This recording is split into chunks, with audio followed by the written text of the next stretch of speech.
Hello everybody, never too old Z. Welcome to my channel. In this video, this is going to be the second part of a video series that I did or that I'm doing about how to become a scuba diver. The first video that we did, we talked a little bit about the snorkeling system.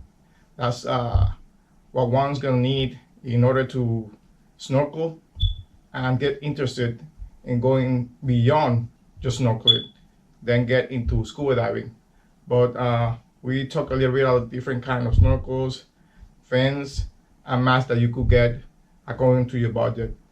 Now, in this second part, we're going to talk a little bit about once you get the scuba diving certification, once you contact somebody or an agency to give you classes, the equipment that you would need in order to scuba dive. Go deeper and stay longer underwater and enjoy the marine life. So what do I have here? Well, I have a cylinder. This is a little smaller cylinder. It is a 30, what they call a 30 CU cylinder. It does the same thing as the biggest one, as a bigger one, such as this one. This cylinder is an 80 CU, and both of them have the same amount of pressure, 3000 psi, 3000 psi. But since this 80, you're going to be able to stay longer down there. This one here, the little one, is called a pony. That's usually for emergency that ones have it on as redundancy. In case of an emergency that your main source of air fails, you have a second one. But I'm going to use this as an example of the little one because it's more comfortable to have it here on the table.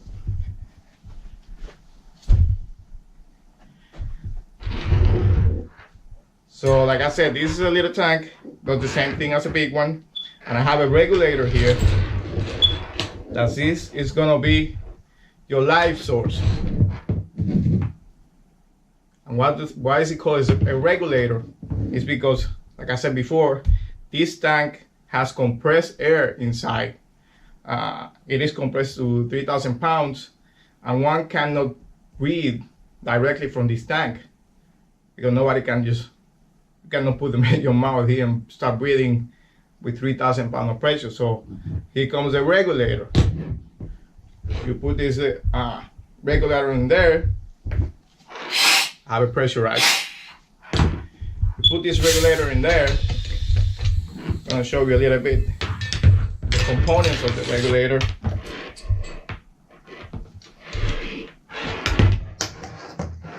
It is it has two stages. This is the first stage, which is it has all the components there in order to regulate the pressure from the tank. It goes in there, and then it transfers the air through these holes into the mouthpiece, and then you should be able to breathe air like you would normally do outside. If you don't have this, you couldn't breathe that air that comes out from the tank. So this regulator, like I said, first stage, second stage, it has gauges, such as this one, and it tells you how much air you have in the tank.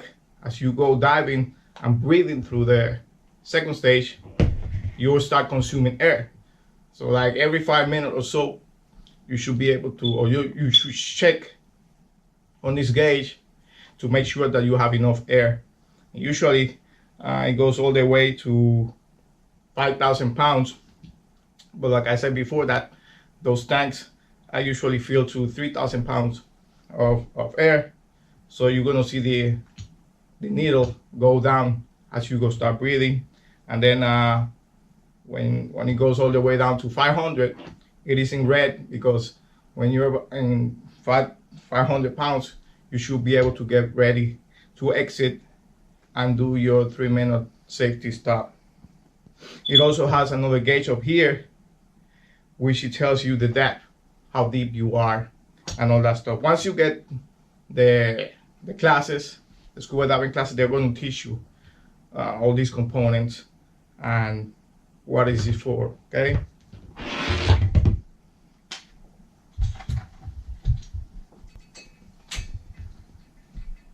And you also need, this is a buoyancy compensator, and this goes attached to the big cylinder through this strap back here. And what this does is that you can fill this with air, and it serves you as a life jacket. And also you hook up the regulator here with one of the hoses there, and it all works together. And like I said before, once you get your scuba diving classes, you should be they're gonna teach you how to use all this equipment. And this is a weight integrated BCD. It has pockets, and you put your weight there, because believe it or not, even though this equipment is heavy outside of the water, but once you enter the water, it is positive buoyant, which means that it floats. So everybody needs a little bit of weight, extra weight, in order for you to sink. And you will learn everything once you get your classes. So this is the equipment that you will need to start scuba diving, and there are many different brands, different prices, and according to your budget. You don't really need to buy the most expensive one, but just make sure, just do your homework, and you can find different prices, different brands, and all that stuff. In the next video, I will gonna show you some other accessories that you will need, and that it will make you dive safer and more fun. And this is all the stuff that you're gonna need in order to start scuba diving. You got any questions for me, you can leave it down below in the comment section. Also, you can follow me on Facebook, to Also, you want to get some of my merch, I got sweatshirt, shirts, hats, you name it. You go to spreadshirt.com. I'm gonna put the link down below in the description of the video. So this is it. Thank you for watching my channel, watching this video. Catch you guys later, and happy diving.